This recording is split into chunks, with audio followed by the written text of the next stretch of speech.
स्फुलिंग अरे। वह मध्याह्न दिवाकर जिनके ऊपर सदा सुशोभित है। कार्योत्सर्ग रूप मुद्रा अरु जो विशाल तन धारी है। अष्ट कर्म के परम विजेता उत्तम पुरुषों के स्वामी। नाभि पुत्र जिन पति महात्मा जयवंतो अंतर्यामी। जयवंतो अंतर्यामी। पद्मनंदी पंचविंशति का ग्रंथ क्या हुआ?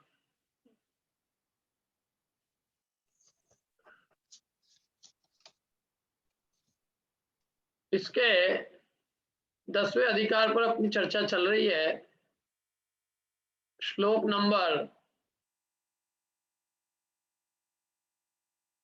558, ये बता रहा हूं मैं, एक मिनट। पद्मनंदी पंचविंशति का ग्रंथ 10वां अधिकार सद्बोध चंद्रोदय, और इसका 11वां श्लोक और कुल 558 नंबर का श्लोक। चैतन्य तत्व में लक्ष्य नहीं देने वाले तपस्वी जड़, अज्ञानी और नट के समान है। क्या कहा? चेतन तत्व में जो लक्ष्य नहीं देते हैं, भले ही तपस्वी हों, लेकिन यदि वे चैतन्य तत्व का लक्ष्य नहीं करते हैं तो वे तपस्वी नट है, अज्ञानी है, जड़ है। ये कह रहे हैं यहाँ पर। पढ़ते हैं अपन इसको।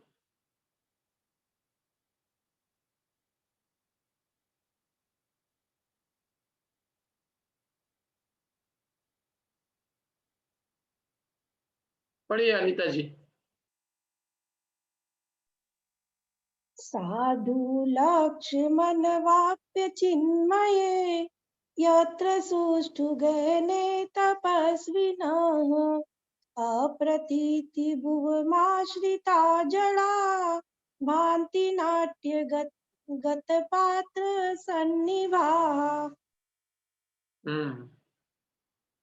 पढ़िए अनीता जी। अतिशय गहन निजात तत्व का जो न तपस्वी धरते ध्यान। अज्ञानी जड़ रहे सदा वे शोभित नाटक पात्र समान। हाँ, क्या कहा?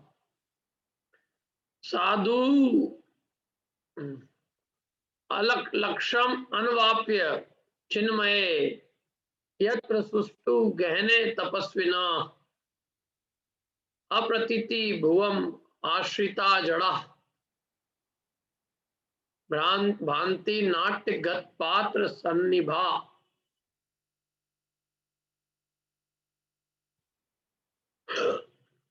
साधु लक्ष्यम अनवाप्य, लक्ष्य को नहीं प्राप्त करके। कैसे लक्ष्य को? चिन्मय, चिन्मय लक्ष्य को न प्राप्त करके, चिन्मय लक्ष्य का, चिन्मयता को लक्ष्य न बनाकर, क्या, और भले ही सुष्टु अच्छे गहन तप में स्थित हो, लेकिन अप्रतीति भुवम आश्रिता जड़ा, क्या है वे? जड़ है, जड़, और नाटक के पात्र है।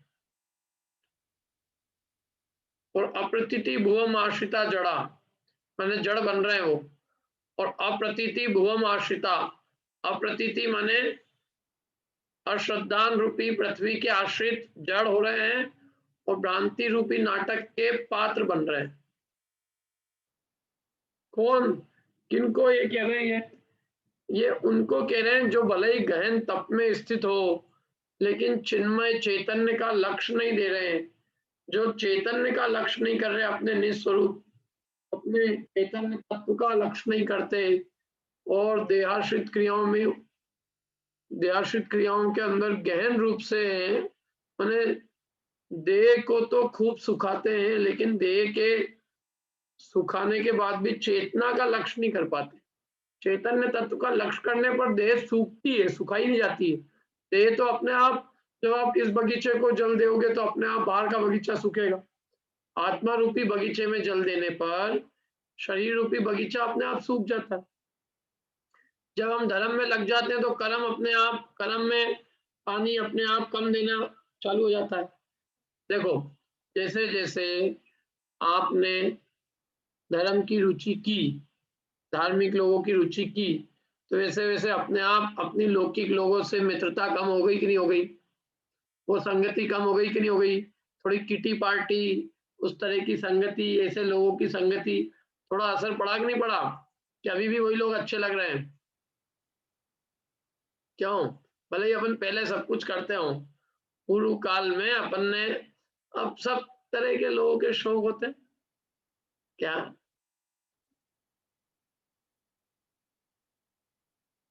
अपने अपने अलग अलग है, लेकिन वो सब चीजें जैसे ही अपन इसमें लग जाते हैं तो अपने आप अपने को गोष्ठियां सुहाती नहीं है, फिर अपने को सब मूर्खता रूप लगती है।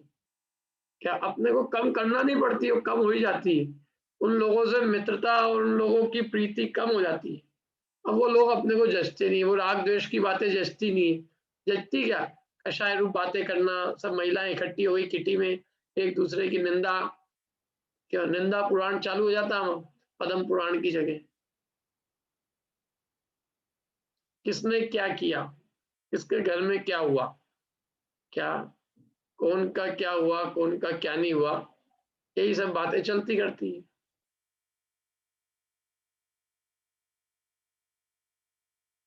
उसमें रस नहीं आता है, मतलब उसके अंदर क्या, अपने आप वो सब चीजें नीरस प्रतीत होती है।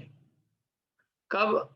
जब अपने को ऐसे चैतन्य तत्व की रुचि, धर्म की रुचि उत्पन्न हो जाती है, तो उस पर फिर ये कहना नहीं पड़ता है आपको ये छोड़ो, अपने आप मन ही नहीं करता है। ऐसे ही जिस तपस्वी का चिन्मात्र चैतन्य में उपयोग चला जाता है, चेतना का जब वो भोग करने लगते हैं, चेतना का, ज्ञान का, अपने ज्ञानानंद का भोग करते हैं, तो उनको ये विषय जो है, विषय विषम रुचि, अरस अशुभ असुहान, विषय विषम, अरस और अरुचि और असुहाने लगते हैं। विषय विषम, विष माने जहर, विषय विषम समान, जहर समान भासते हैं। अरुचि हो जाती है, अरस अशुभ और असुहावने भाषित होते हैं। जान निजामृत परम रस, जान निजामृत परम रस, तुष्ट सिद्ध भगवान। और परम रस निज अमृत रूपी, निजामृत का, निज चैतन्य का रसास्वादन करके वे परम तुष्ट होते हैं। समझ में आया ना? तो ये तो क्या है, चैतन्य की रुचि होने पर जड़ की रुचि मिटती है। बताओ, कोई स्वाध्यायी हो और वो विवाह आदि के काम में फिर भी वो पहले जैसी सजे, जैसी पहले सजती थी, तो उसके साथ वाले कहेंगे ये अपने साथ में बैठती है ना क्लास में, इसको आज भी वही सब रस रंग वही सुहा रहा है। चलो पहले ये जो कुछ करती हो, लेकिन आज भी ये यही सुहा है, वही जो भी मतलब लगा चौपड़ते ना लोगों मुंह पे, कहाँ पे है वो सब, आप भी चौपड़े, तो लोग कहेंगे फिर क्या इसने सीखा है।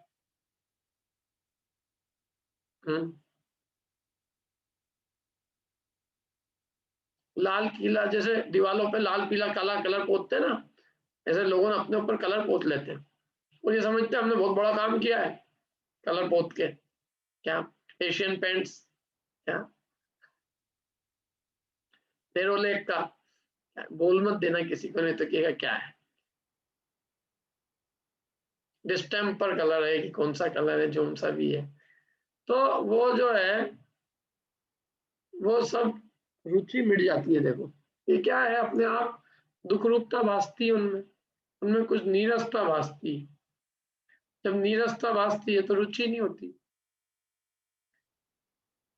तो इसलिए ये कहा है कि जब चैतन्य का लक्ष्य नहीं होता है तो फिर कोई सिद्धि नहीं है, और चैतन्य का लक्ष्य होता है तो अपने आप तपस्चरण आदि होते हैं, तब भी किए नहीं जाते, तब तो होते हैं। लेकिन जब चैतन्य का लक्ष्य दिए बिना और तपस्चरण मात्र करते हैं तो उससे कोई सिद्धि नहीं। वो तो केवल तप के लिए तप कर रहे हैं। क्या होता है, दो तरह के लोग हैं, एक तपने के लिए तपते हैं और एक अपने चैतन्य रूपी तत्व को प्राप्त करने में उन्हें तपना होता है, वे तपते नहीं है। अब प्राप्त करते हैं वे अपने स्वरूप को, और स्वरूप की प्राप्ति में देह पे लक्ष्य नहीं जाता, तो स्वयं देह तपता है, तो देह तपता है स्वयं, और हम लोग क्या कर रहे हैं, उसको तपाने की कोशिश कर रहे हैं। तपाओ भैया, जो जितना तपाएगा उतनी जल्दी मोक्ष जाएगा, जो जितने उपवास करेगा। अष्टांग का में आपने करे कि नहीं करे? नहीं करे, एक भी नहीं करे, बस नरक तैयार है तुम्हारा। तो तुमने एक किए, चलो तिर्यंच, तुमने दो किए मनुष्य, मैंने 3 किए, स्वर्ग तो चली जाऊंगा। वो कोई नहीं, यदि 8 के 8 किए तो मोक्ष पक्का उसका।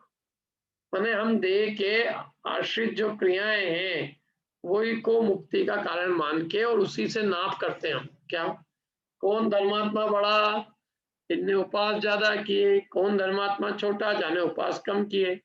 अब तो आजकल तो लक्ष्य, खैर आजकल तो दूसरा क्राइटेरिया हो गया, धर्मात्मा कौन बड़ा, कौन बड़ा। क्या कह रहे हैं ममता जी, बोलो। जो ज्यादा दान देता है। हाँ, अरे क्या बात है, आज तो आपने बिल्कुल, जो ज्यादा माल देवे वो धर्मात्मा, और नहीं देवे पापी। अधर्म मतलब उसको कोई धर्मात्मा ही नहीं मानता, भले ही वो कैसे भी करके कमाया हो। क्यों, वो कोई न्याय नीति का तो धन होता नहीं है, अधिक धन, लेकिन लोग उसको बहुत बड़ा धर्मात्मा मानते हैं। तो धर्म का लक्ष्य ही कुछ और हो गया ना। क्या यहाँ तो ये कह रहे हैं कि तपश्चरण भी करे और अपनी चेतना का लक्ष्य नहीं करे तो वो कोई विशेष मतलब कल्याण का पात्र नहीं है। देखो यहाँ लिखा है एकदम, जो तपस्वी अत्यंत गहन ऐसे चैतन्य रूपी तत्व का भली भांति लक्ष्य न देकर, मैंने चैतन्य को लक्ष्य न बनाकर और अज्ञानमयी भूमि के आश्रित है। अज्ञान क्या आश्रित है? अब देखो, धर्म का आधार ही आत्मा है, धर्म का आधार ही अपनी चेतना है, धर्म का आधार अपना ज्ञान स्वभाव का अनुभव है, धर्म का आधार जो है रागादि का अभाव है। अब ये तो भैया चैतन्य तत्व का स्वभाव का है, परमात्म स्वरूप अपने निज स्वभाव का लक्ष्य नहीं देके, और वो काय का लक्ष्य दे रहा है? जड़ शरीर का और जड़ की क्रियाओं का, किसने कितना क्या किया, किसने क्या नहीं किया, क्या, और शरीर के अंदर ही पूरा उपयोग है। तो ऐसा जीव अज्ञानी है बेचारा, अज्ञानमयी भूमि के आश्रित अर्थात अज्ञानी बन रहे हैं, और वे तपस्वी है लेकिन जड़ है, अज्ञानी है, और नाटक के पात्र समान शोभित होते हैं।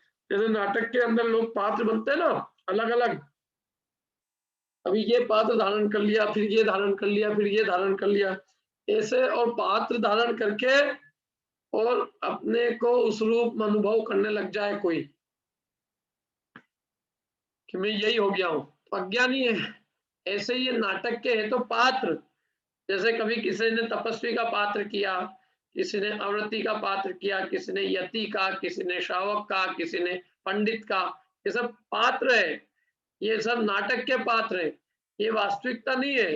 लेकिन ये अज्ञानी जीव जिसने अपनी चेतना को लक्ष्य नहीं किया, तो वो देह की जो अवस्थाएं हैं उनको ही वो अपना मानता है, और ये समझता है कि मैं ऐसा हो गया हूँ, मैं पंडित हो गया हूँ, मैं अव्रति हो गया हूँ, मैं श्रावक हूँ, मैं यति हूँ, मैं तपस्वी हूँ, मैं पुरुष हूँ, मैं स्त्री हूँ, मैं बालक हूँ, क्या मैं खंडेलवाल हूँ, हम नरसिंहपुरिया हैं, हम सब क्या। तो ये सब मिथ्या मान्यताएं जो है, जो कि नाटक है, अपन एक नाटक के पात्र है। आज अपन यहाँ जन्म लिया, कल कहीं और ले ले। कर्म रूपी डायरेक्टर ने अपने को ये पात्र अदा करने को दिए, और हम इन पात्रों में ही अपनापन करने लग जाते हैं। जैसे डायरेक्टर ने किसी को कोई नाटक का रोल करने, नाटक में रोल करने को दिया, और वो वैसा रोल जैसे ही अपने को समझने लग गया कि मैं यही हूँ, ऐसे ही इस जीव को एक रोल करने को दिया गया है, और ये रोल ना करके ये मानने लग जाता है कि मैं यही हो गया हूँ। तो ये इसका घोर अज्ञान है, इसलिए उसको अज्ञानी जड़ कहा है। समझ में आ रही कि नहीं आ रही बात? क्योंकि तपस्वी तो ही नहीं, अपना स्वरूप तो अमूर्तिक चैतन्य में है, ना मैं यति हूँ, ना मैं श्रावक हूँ, ये यति और श्रावक किसकी अवस्था है? शरीर की, बाहर के ऊपर कपड़े की, बाहर के वेश की।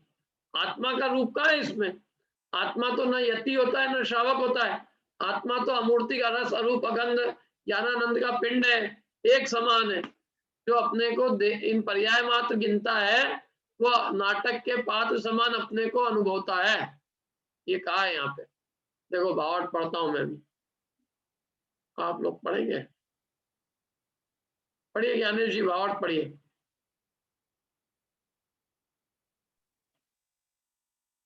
इस प्रकार नाटक का पात्र कभी राजा, कभी मंत्री, कभी स्त्री आदि नाना प्रकार के वेशों को धारण करता है, किंतु वह वास्तविक राजा, मंत्री, स्त्री आदि नहीं कहा जा सकता है।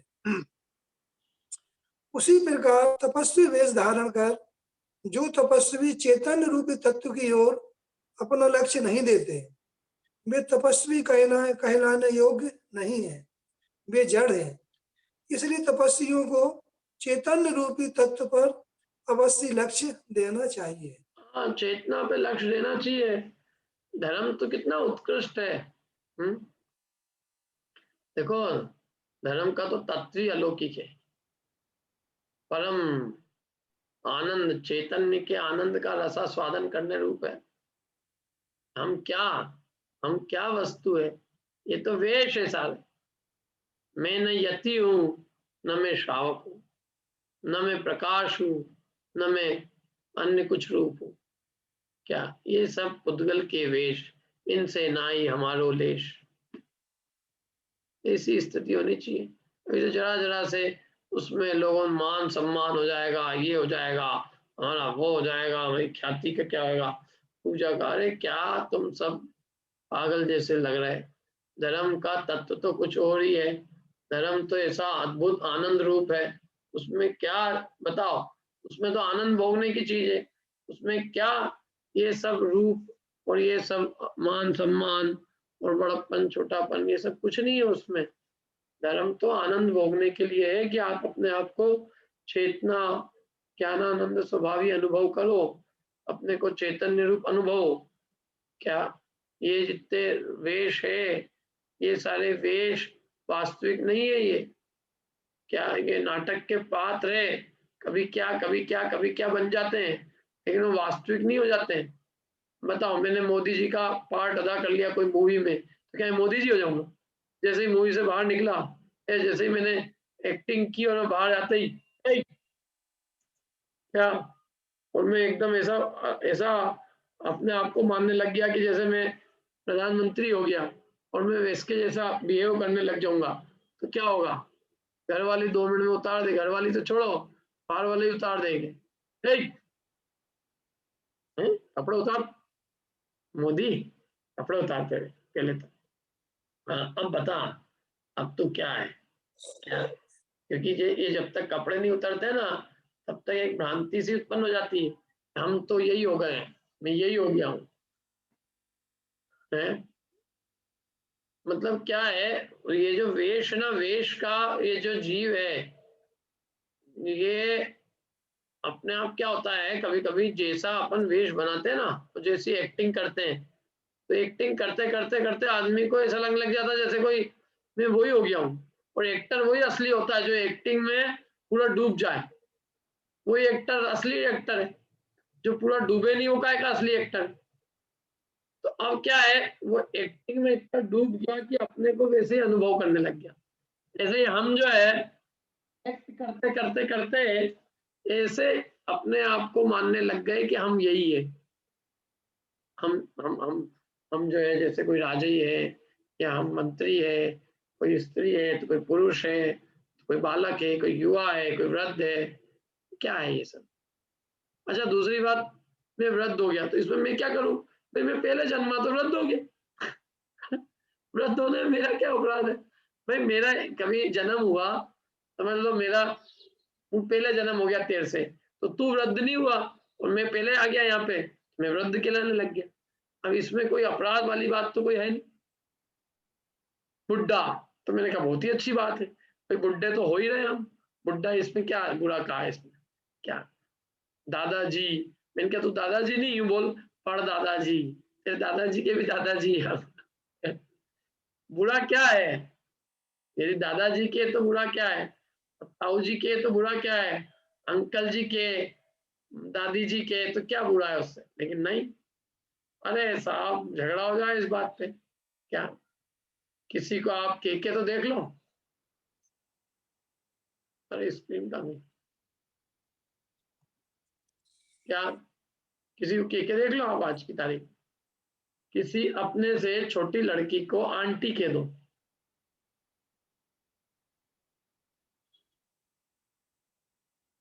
मजा आ जाएगा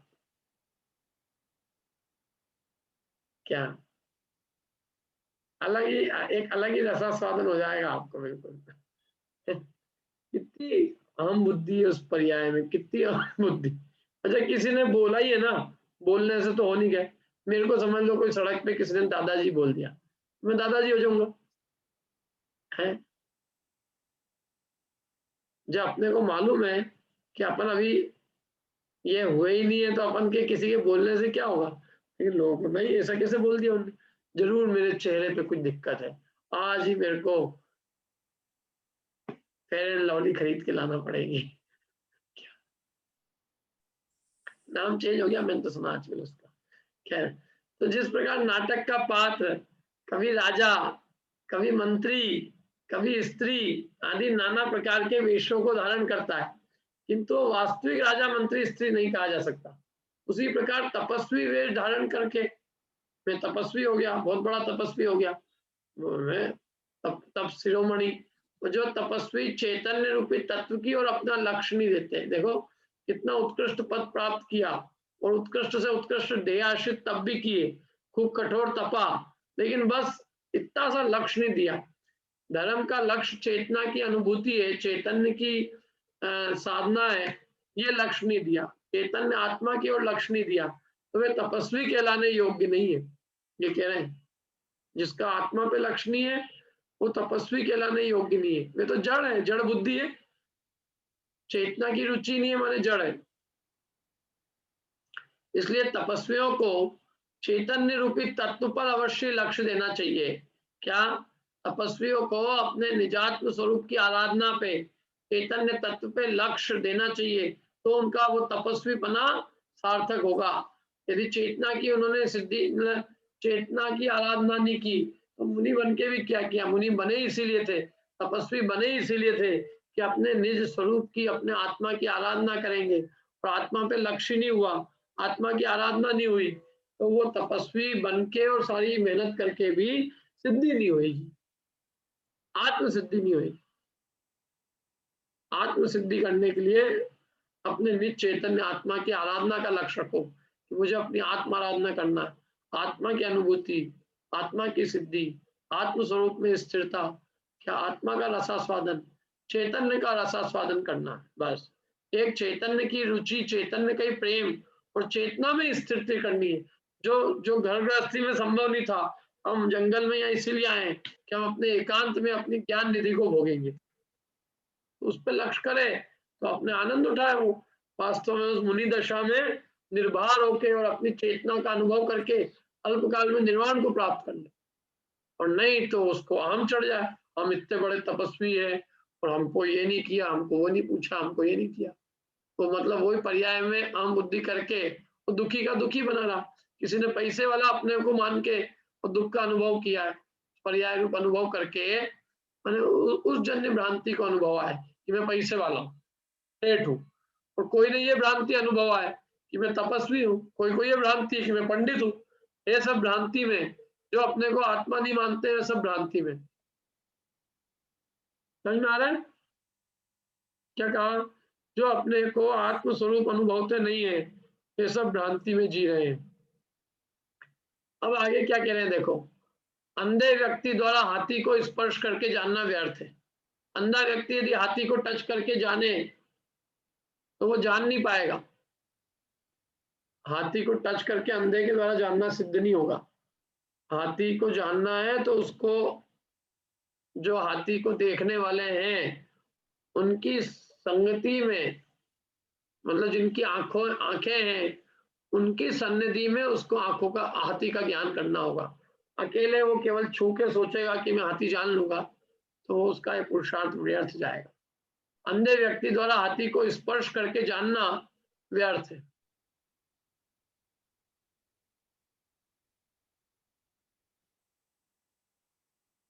हाँ, पढ़िए ममता जी। भूरि धर्मयुतमाप्य बुद्धिमान अंधहस्ति विधिना अवबुध्ययत भ्राम्यति प्रचुर जन्म संकटे पातु वः तदतिशायी चिन्मः। बढ़िया।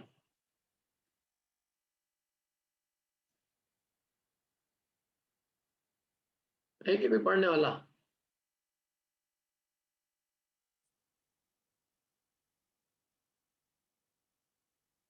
पढ़िए, नहीं तो अनिता जी आप पढ़िए। धर्मानंतमयी चेतन को जाने अंध हस्ति विधि से, अतः चतुर्गति भ्रमण करे तो सबकी रक्षा तेज करे। हाँ, जो अनंत धर्ममयी चेतन है उसको जो अंध हस्ति विधि से जानता है तो चारों गति में भ्रमण करता है तो सबकी रक्षा तेज करे। इसलिए उस अनंत धर्म स्वरूप चैतन्य तत्व ही हमारी रक्षा करे, इसी भावना भाई। देखो, भूरि धर्म युतमप्य बुद्धिमान अंध हस्ति विदुना अवबुद्धि भ्राम्यति प्रचुर जन्म संकटे पातु व तदतिशायी चिन्मय। भूरि धर्म, भूरि धर्म अनेक धर्म से युतम माने युक्त, अपि युक्त होते हुए भी अबुद्धिमान है,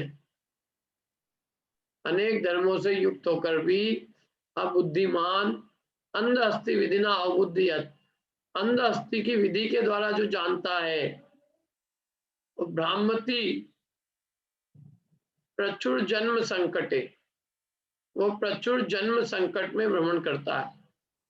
पातु वह हमारी रक्षा करे, कौन? तद अतिशायी चिन्मय, वह अतिशायी वह अतिशय चिन्मय चैतन्य तेज हम सबकी रक्षा करे।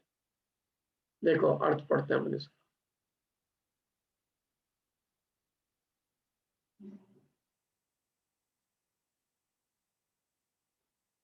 पढ़िए बिंदु जी।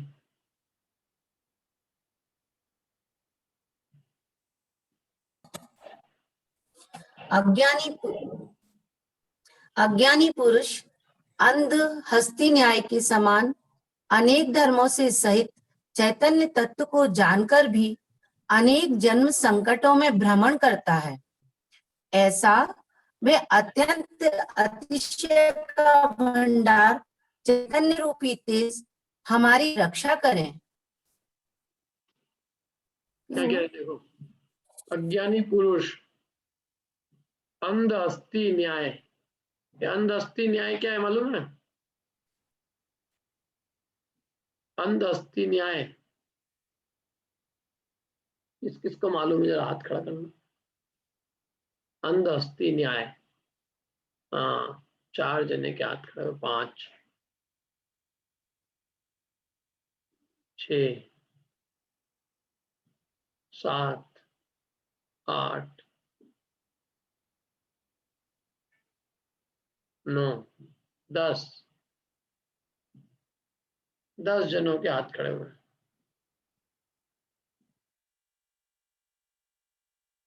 बोलिए सपना जी। इसमें ऐसा है कि जैसे अंधा व्यक्ति अगर हाथी को सपोज पैर को हाथ लगाएगा तो वो खंबा समझेगा, तो वो हाथ लगा के स्पर्श करके पूरे हाथी जान सकता है। तो अंध हस्ती न्याय का अपन ने पहले पुरुषार्थ सिद्धि पाए में उदाहरण दिया है। कोई हाथी को टच करके और हाथी के संपूर्ण स्वरूप को जानना चाहे वो नहीं जान सकता, है ना। आपने बताई बहुत सारी बातें, बराबर है। थोड़ा सा और 1 सेकंड रुके। और कौन को बताना है, थोड़ा और बताना, इसमें एक्सपांड करना हो, इसी को इलाबोरेट करना हो, बोलिए वंदना जी। जैसे अंधा व्यक्ति कोई भी अलग अलग, जैसे 4-5 अंधे व्यक्ति हैं, वो एक एक पार्ट को उसको टच करके जानते हैं और उसका मानते हैं कि बस वो ही पूरी वस्तु है। पूरी वस्तु के स्वरूप को नहीं जान के जो एक एकांत रूप से जो जानते हैं ना, उससे को ही पूर्ण मानते हैं। बराबर, ठीक है। इसलिए वो पूरी वस्तु को नहीं जान पाते। हाँ, और इसका उदाहरण भी दिया था जैसे अंधस्ती का, कि वो हाथी की किसी ने क्या जानी, पीठ जैसे अब जानी।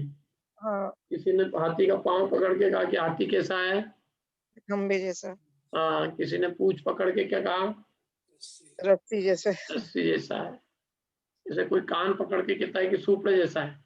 ये अलग अलग हाथी के स्वरूप का वर्णन करते हैं। अब क्या है, संपूर्ण हाथी को कोई भी अंधा कैसे जान पाएगा, अंधे में ताकत क्या है? फिर क्या होता है, अंधे आपस में विवाद करने लग जाते हैं। आजकल अपने यहाँ धर्म के नाम पे ही बहुत विवाद होते हैं, धर्म के ही नाम पे, किसी और के नाम पे नहीं। अब मेरे को ये समझ में नहीं आता कि यार अपन घरों में ही लड़ाई झगड़ा करते रहते हैं, धर्म भी करना आए हैं, धर्म के लिए लड़ने लग गए। जिसकी जो मर्जी आए वो करे। लोगों को इतना आग्रह कि ये अपने हिसाब से चलेगा, क्यों चले, कोई नहीं चलता आजकल अपने हिसाब से। सबकी जो अपनी मर्जी होगी करेंगे। हमको दुनिया को चलाने का ठेका नहीं है, हम अपने आप को चलाने बहुत है। लेकिन लोगों को ये बहुत नेतागिरी का शौक है, सबको जगत को सुधारने की, अपने को नहीं सुधारना। कषाय होती है, फिर उसमें आकुलता होती है, राग द्वेष होते हैं। क्या करना है अपने को बताओ।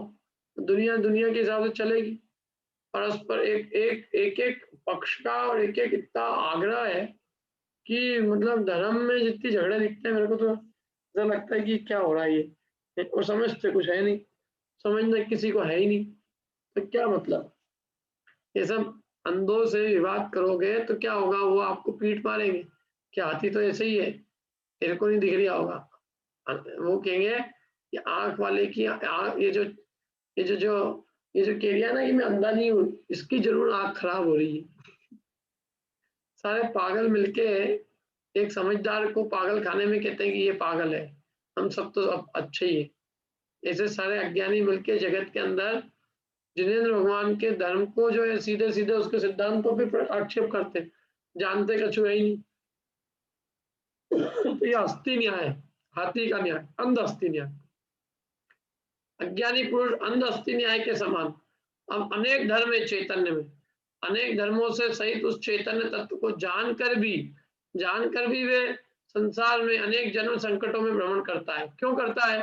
क्योंकि वो अंध हस्ती के समान आत्मा को एक ही धर्म वाला मानता है, अनंत धर्म वाला नहीं मानता। क्या चैतन्य तत्व को जानता है लेकिन एकांत रूप मानता है। कोई एक ही धर्म वाला आत्मा को स्वीकार करता है, उस एक धर्म को पकड़ के बैठ जाता है, हट होती है, ये ही होएगा। अच्छा, हट को मालूम है, हट को समझाने का उपाय हटनी। कमठ को पार्श्वनाथ भगवान ने डंडे के बल पे नहीं समझाया, कमठ को पार्श्वनाथ भगवान ने अपनी वीतरागता के बल पे ही नमाया। क्या आप डंडे के बल पे किसी को नहीं जीत सकते?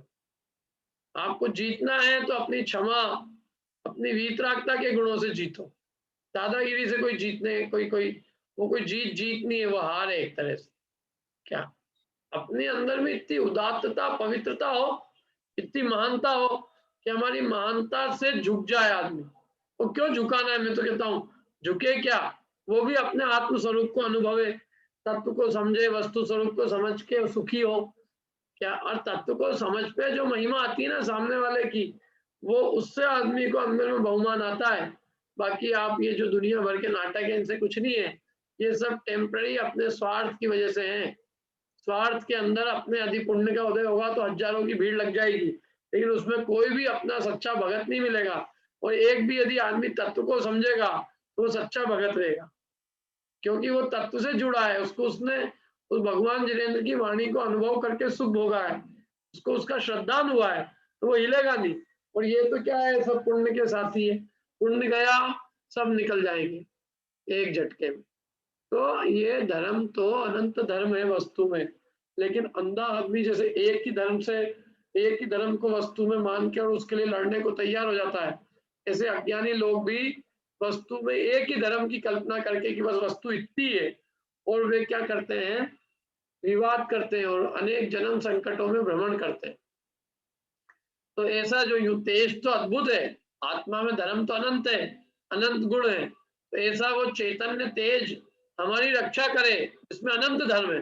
हम अज्ञानी जीव उसको नहीं समझ पाने की वजह से उसको एक धर्म वाला मान के और परस्पर में विवाद करते हैं, ये हमारी भूल है, और इसके कारण हम संसार में भ्रमण करते हैं।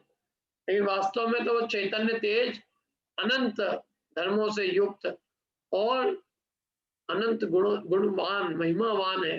वो तो वास्तव में उसकी अनुभूति तो आत्मा की अनुभूति, उस चैतन्य तेज की अनुभूति सब दुखों के नाश का कारण। उसको समझ ले तो सब दुख नष्ट हो जाए। जिसके लिए विवाद कर रहे हो तुम, उसको समझो, वो समझ जाओगे तो विवाद ही नहीं करोगे, सुख को भोगोगे।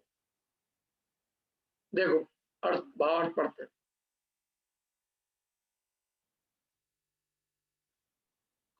पढ़िए अर्पिता जी।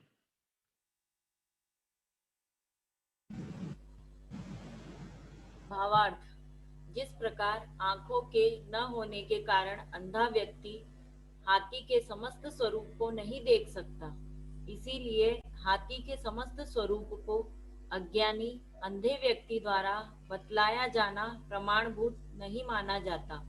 उसी प्रकार अज्ञानी द्वारा जानत अनेकांतात्मक चैतन्य तेज प्रमाणभूत नहीं माना जा सकता। अतएव अज्ञानी चैतन्य स्वरूप को जानता हुआ भी संसार में ही भ्रमण करता रहता है। इसीलिए ग्रंथकार कहते हैं कि ऐसा अतिशयशाली चैतन्य रूपी तेज सदा आपकी रक्षा करे। हाँ, कितनी बढ़िया बात कही। क्या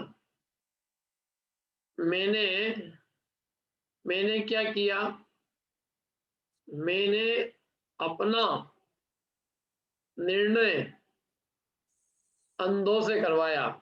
मेरे आंख है कि नहीं है, इसका निर्णय करने के लिए मैं किसके पास गया, एक अंधे के पास, कि अंधा व्यक्ति तू बता कि मेरे को आंख है कि नहीं।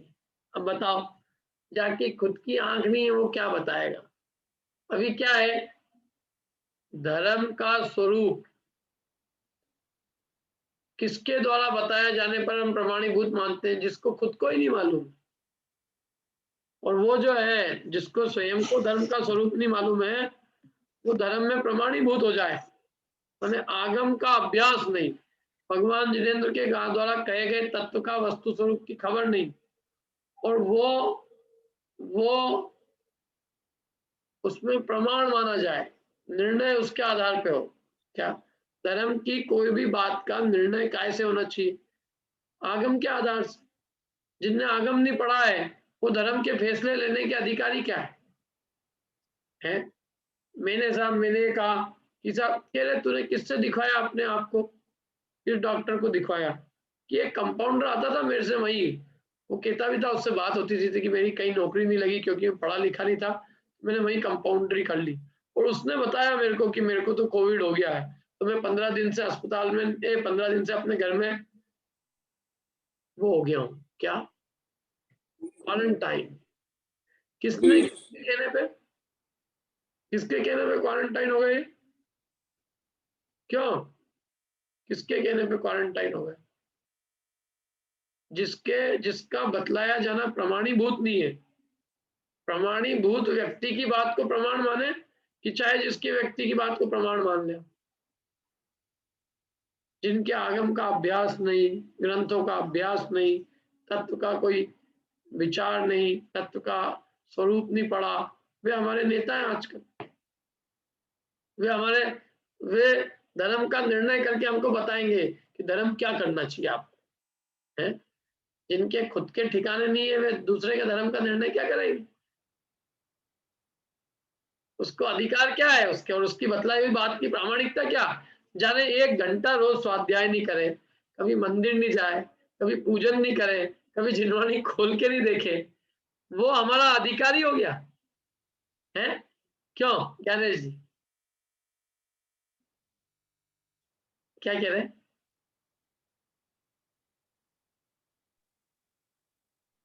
सभी जगह मंत्री अध्यक्ष पैसे वाले लोग हो गए, हाँ, तो वो अधिकारी हो गए। अधिकारी। और उनका उनका उनको ज्ञान कितना है आगम का? तो कभी किताब तो पढ़ना ही नहीं है पंडित जी कभी। हाँ, और वे जो है धर्म के कुछ ठेकेदार भी हो नहीं गए। करना। धर्म की ठेकेदार। और उनके बतलाई हुई बात को लोगों ने प्रमाण मानते रहे, सब बड़े आदमी ने कहा है। बड़ा काय से होता है? बड़ा तो आगम के आधार से होगा ना। भगवान जिनेंद्र के वचन होते हैं बड़प्पन वाले। ये क्या वचन है? ये तो सब गधे हैं सब, इनकी बातों को प्रमाण कैसे माने? तो हम क्या है, जैसे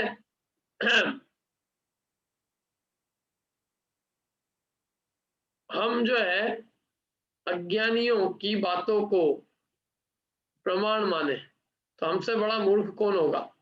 जैसे मतलब जो आदमी कभी स्कूल नहीं गया और स्कूल जो है, स्कूल में क्या पढ़ना चाहिए, कैसे पढ़ाना चाहिए, हम उसको उसका अधिकारी नियुक्त कर दें, उसकी मानने लग जाए, तो हमसे बड़ा अज्ञानी कौन होगा? जिसको डॉक्टरी का एबीसीडी नहीं मालूम है और उससे हम जो है अपनी डॉक्टरी की राय लें। जिसको अकाउंटिंग नहीं मालूम है, जो खुद दिवालिया निकाला हो अकाउंटिंग के मारे, और उससे हमारे को हम अपनी राय ले लें, ऐसा हम कर रहे हैं। मतलब जिनको जिस चीज का बोध ही नहीं है वो क्या करेंगे? अंधे हैं। तो आंख कैसे होती है मालूम? ये जो चारों चक्षु है, ये कोई चक्षु नहीं है। आगम तीजा नेन बताया, आगम चक्षु ही चक्षु है। जिसके पास वो चक्षु है उसके पास आंखें हैं, वो देख के बता सकता है। वही वास्तव में वस्तु के स्वरूप को जानने का अधिकारी है, बाकी सब अंधे हैं। स्पष्ट है, आंख माने आगम की आंख, और उस आंख के बिना सब अंधा है। और अंधा व्यक्ति जैसे हाथी के स्वरूप को नहीं देख सकता है, और हाथी के स्वरूप को, समझ स्वरूप को अज्ञानी व्यक्ति द्वारा बताया जाना वो प्रमाणीभूत तो ही नहीं माना जाता है। लोक में तो कोई भी अंधे की बात को प्रमाणीभूत नहीं मानते, और यहाँ जिनवाणी के अज्ञानियों को हम प्रमाणी मानते, प्रमाणीभूत मानते। बड़ी विचित्रता है। पंडित जी अभी बोलिए। आवाज आ रही? हाँ, अभी मंदिर में कुछ शास्त्र विराजमान करने की हुई, अपने को साधारी ने शास्त्र ला के मंदिर में रखे, वो मंदिर में किसी ने पढ़े ना देखे, बोले इसको हटाना चाहिए। 2-4 लोगों ने इतना विरोध किया पंडित जी उन्होंने कि बोले हम 50 लोग इकट्ठे आके बोले मंदिर का घेराव कर देंगे। ये शास्त्र नहीं होने इस मंदिर में। देखने नहीं आए कोई के शास्त्र क्या है, कौन से शास्त्र रखे जा रहे हैं। किसी ने फोन लगा दिया कि यहाँ पे कोई कांजी बंदी के शास्त्र आने वाले हैं, उनका कब्जा हो जाएगा। वो हमें 1 घंटे के अंदर वहां से शास्त्र हटवाना पड़े, ये फेंक के आ जाएंगे कहीं ना कहीं। क्या कर ये सकते स्थिति हैं? है। स्थिति है ना। लोग, कट्टरता है, बहुत भयंकर कट्टरता है। कट्टरतावाद ने देश का सत्यानाश कर रखा है। क्या कर सकते हैं हम? बहुत स्थिति तो बहुत ही गंभीर है।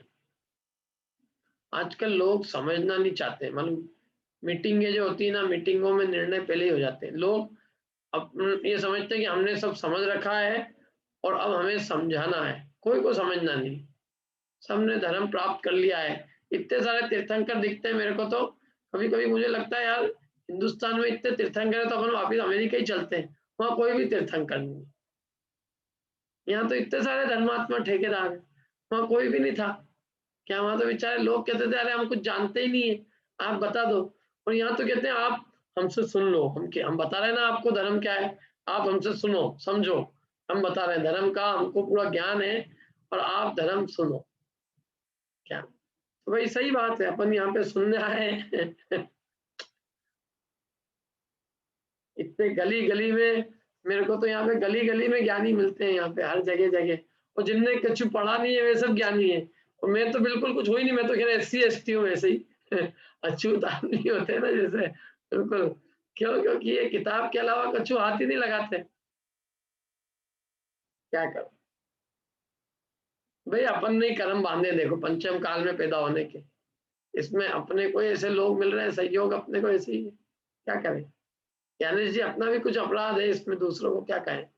कि अपन ऐसे ही काल में पैदा हुए जब अपन अपने ही सामने निर्दोष और युक्ति युक्त बात का भी विरोध देख रहे हैं। न्याय, नीति, आगम, युक्ति, तर्क, अनुमान सबसे जो बात सिद्ध हो, फिर भी उसका अपन क्या करें? हैं? काल के ही दोष कहेंगे अपन, कलो काले। हम समंत भद्राचार्य ने तो बहुत बार कहा है कली काल का दोष है। अपन भी काले थे इसलिए इस कली काल में आए, और क्या है, अपन कौन से दूध के धुले हैं। तो खैर बात तो यह है कि जैसे वस्तु के स्वरूप को कोई अज्ञानी अंधा नहीं कह सकता है और उसके द्वारा बताया हुआ प्रमाणीभूत भी नहीं माना जाता, उसी प्रकार अज्ञानी द्वारा जाना हुआ अनेकांतात्मक चैतन्य तेज प्रमाणीभूत नहीं माना जा सकता। अरे उनको जानकारी क्या है? बिना आगम की जानकारी के किसी का अधिकारी क्या है बताओ? कौन है अधिकारी? है अब लोग जो है ना क्या कहते हैं मालूम, फलाने वैज्ञानिक ने कहा, फलाने, अरे उसका जिनवाणी में अधिकार ही नहीं है, उसका आत्मस्वरूप में अधिकार ही नहीं है, उसकी बात प्रमाणीभूत ही नहीं है।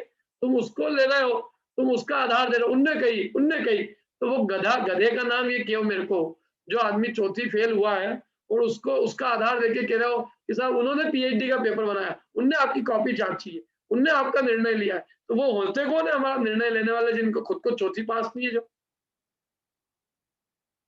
है बताओ। तो अज्ञानी जाना, जो अज्ञानी द्वारा जो जाना हुआ, कहा हुआ अनेकांतात्मक जो तेज स्वरूप बताया वो प्रमाणीभूत नहीं होता। इसलिए अज्ञानी जो है चैतन्य को जानता हुआ भी उन्हें एकांत रूप ही जानता है, संपूर्ण रूप नहीं जानता है। एकांत रूप जानने के कारण वो संसार में भ्रमण करता रहता है। क्या अज्ञानी चैतन्य स्वरूप को जानता हुआ भी संसार में भ्रमण करता रहता है? क्यों? चैतन्य को जानने का फल तो मोक्ष है, इसलिए क्योंकि उसने चैतन्य को परिपूर्ण नहीं जाना, अनंत धर्म वाला नहीं माना, एक धर्म वाला माना, मैंने चैतन्य का संपूर्ण स्वरूप नहीं समझा और हट पकड़ ली, इसलिए वह संसार में भ्रमण करता है। इसलिए ग्रंथकार कहते हैं कि ऐसा अतिशयशाली चैतन्य रूपी तेज सदा आपकी रक्षा करे। माने वो चैतन्य तेज जो अनंत धर्मों से युक्त है, अनंत महिमावंत है, वो हम आप सबकी रक्षा करे और उससे हम अपने आत्म मतलब उस चैतन्य तत्व को समझकर और इस देह की मूर्छा को त्याग कर और उस चैतन्य की रुचि और उसमें अपनापन और उसमें स्थिर होकर मुक्ति प्राप्त करे। इस प्रकार से वो चैतन्य तेज अपनी रक्षा करे। अहो आश्चर्य, आत्मा कर्म बंधन से सहित होने पर भी उससे रहित है। कितना बड़ा आश्चर्य! यद्यपि कर्मों से बंधा हुआ है फिर भी उससे रहित है। ये आश्चर्य नहीं तो क्या है? बताते हैं। पढ़िए अनिता जी। आज प्रीति जी नहीं आए आज? हाँ। कर्म बंध कलितोप्य बंधनो राग द्वेष मलिनोऽपि निर्मलः देहवानपि च देहवर्जितः चित्रमेतदखिलं चिदात्मनः। बहुत बढ़िया।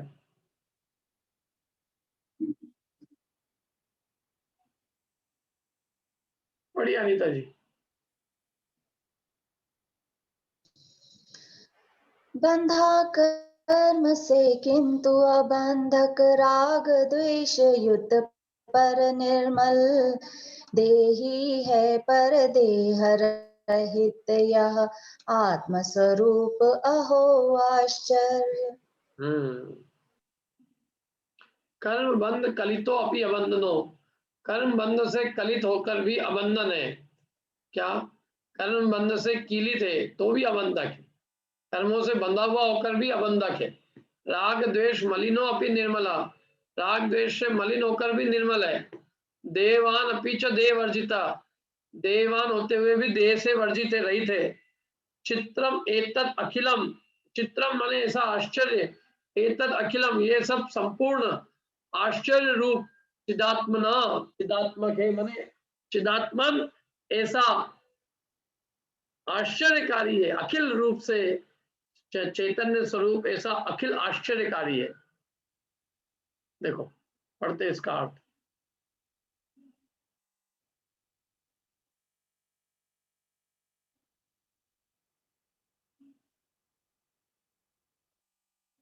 पढ़िए बिंदु जी।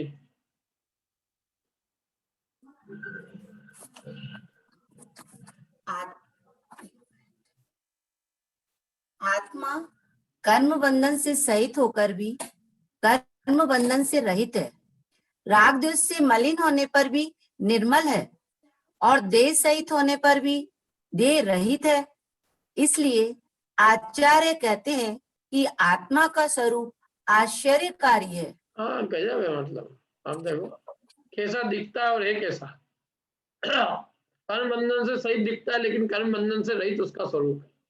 राग द्वेष से मलिन दिखता है लेकिन निर्मल है, देह सहित दिखता है लेकिन देह रहित है। ऐसा आत्मा का स्वरूप आश्चर्यकारी है। जो दिखता है ऐसा नहीं। अब लोगों को क्या दिखता है? देहवान, देह युक्त दिखते हैं ना, लेकिन हम देह से रहित है।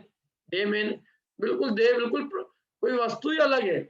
हम देह है, हमारा कोई लेना देना ही नहीं है उससे। और दिखता लोगों को यही है कि ये देह है, और जबकि अपना देह से कोई लेना देना नहीं है। दिखता ये कि ये राग द्वेष से युक्त हो रहे हैं, कर्म इनके कितने राग द्वेष, जबकि आत्मा का शुद्ध स्वरूप ज्ञानानंदमयी है।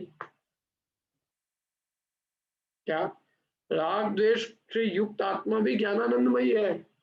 देखो, जिसने विभाव में स्वभाव देखा, कोई आदमी कितना ही कलुषित हो, कितना ही मतलब कसाई हो, कितना ही पाप से युक्त हो, सब हो, और उसमें भी उसके भगवत स्वरूप को देख लेना, उसके भगवान पने को देखना, उसको स्वभाव दृष्टि से देखना, ये महापुरुषों की दृष्टि होती है।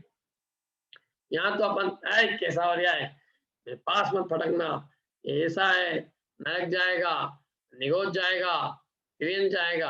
अरे उसको भी भगवान आत्मा देखना, ये तो महादृष्टि और क्या है। नहीं तो क्या ये दृष्टि बहुत विरले महापुरुषों को होती है। बाकी तो क्या है, यहाँ तो सब एक दूसरे को लठ लेके चालू हो जाते हैं अपन, जबकि लठ देखने की नहीं, यहाँ तो हर एक आत्मा में परमात्मा स्वरूप देखना, उसमें भी ये देखना कि इसके अंदर भी आत्मा का स्वभाव तो इसका भी ज्ञानानंदमय है, निर्मल है, कर्म बंधन से रहित है, अभी वर्तमान में पर्याय में भूला हुआ है।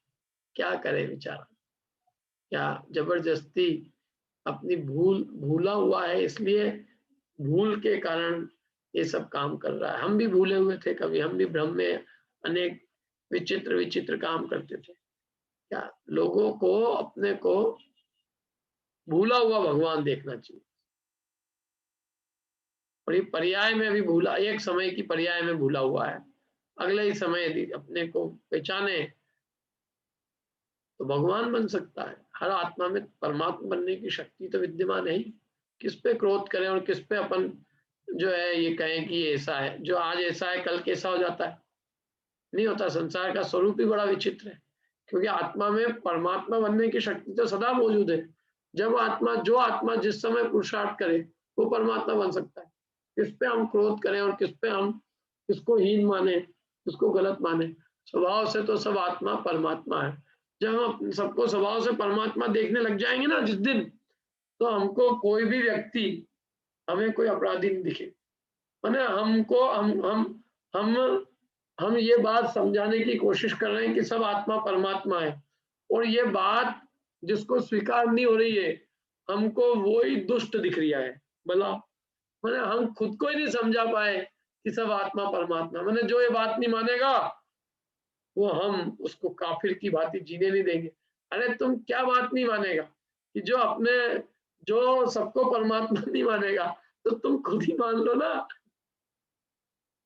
है तुम्हारी खुद की दृष्टि अभी ऐसी नहीं हुई, तुम्हारी खुद की दृष्टि माने तुम जो बात है उस बात को जो नहीं मानता है, तुम उसको ही परमात्मा नहीं देख पा रहे हो, तो क्या परमात्मा की दृष्टि होगी? क्या ये जो बात स्वीकार नहीं करेगा वो विरोधी है? कौन होता है विरोध? है वो बात स्वीकार करे नहीं करे, हमें तो उसका परमात्मा स्वरूप दिखना चाहिए, लेकिन हम तो इस परमात्मा स्वरूप की बात को नहीं स्वीकार करने पर भी सामने वाले में दानवपना देखने लग जाते। बोलो मैंने परमात्मा बनने की बात पे भी झगड़े हो जाएंगे हमारे। क्या ये कैसे नहीं मान रहे हैं परमात्मा, और दूसरा के ये कैसे कह रहे हैं परमात्मा हूं मैं कोई परमात्मा नहीं हूँ, मैं तो तुच्छ मनुष्य हूँ, और वो क्या ये कैसे नहीं मानेगा अपने आप को भगवान, हम इसको भगवान बनवा के रहेंगे, क्या पागलपंती है। एक अपने को भगवान मानने के लिए तैयार नहीं है और एक को भगवान मनवाने की अड़ी पड़ी है, तो तुमको क्यों अड़ी पड़ी है? नहीं माने तो नहीं माने, नहीं माने तो मत मानो, भगवान तो भगवान ही रहेगा, जो स्वभाव है स्वभाव ही रहेगा। कोई माने तो उसका लाभ, नहीं माने तो नहीं मान लाभ होगा उसका क्या। और कोई ये पकड़ ले नहीं मैं तो अपने आप को भगवान मानूंगा ही नहीं, मत मान भाई, तेरे को नहीं मानना है, तू नहीं भी मानेगा तो भी तेरा जो स्वरूप है वो तो ही नहीं बदल जाएगा। तो अपने यहाँ लिख ले, आई एम नॉट गॉड, मैं परमात्मा स्वरूप नहीं हूँ, मैं ज्ञानानंद स्वरूप नहीं हूँ। तो मान ले, तू जड़ मान ले अपने को, तो भी तू जड़ नहीं होएगा, तू परमात्मा ही रहेगा क्या। तू कितना ही कुछ कर ले क्या, जैसे कोई आदमी मनुष्य है और वो कितना ही कुछ कर ले, समझ लो अपने यहाँ पे सींग लगा ले यूं और मुंह ऐसा बना के आ जाए, तो भी अपन कहेंगे तू कितना ही कुछ कर ले, लेकिन तू तो आदमी ही रहेगा। गधा बनने की कोशिश कर ले लेकिन गधा बन ही नहीं सकता है। क्या है, स्वरूप ही ऐसा है तेरा, तू आत्म स्वरूप है। तू माने तो तेरा लाभ है, नहीं माने तो तेरा तेरा खुद का लाभ नहीं। तो ये है तो आत्म स्वरूप, क्या आत्मा का अद्भुत स्वरूप है। धर्म की बात इतनी गंभीर, अर्थमयी, सरस, क्या आनंद प्रदायक है कि वाका तो एक एक चीज अमृत है। अमृत तो लूटने के लिए होता है, अमृत पे कोई वो नहीं होती डिस्कशन, और अमृत कोई लड़ाई झगड़े की नहीं है। लड़ाई झगड़े तो धंधे पानी में करो ना, वहां बहुत जगह है। धर्म तो ही नहीं इसके लिए, धर्म तो अपन कुछ काल अपने शांति पाने के लिए आए, शांति का रस स्वादन करो, क्या करो। लेकिन अब ये सब पंचम पंचम एक ही शब्द है इसके लिए, पंचम काल है भैया। ठीक है, अपन इतना ही रखते हैं, बाकी कल करेंगे अपन।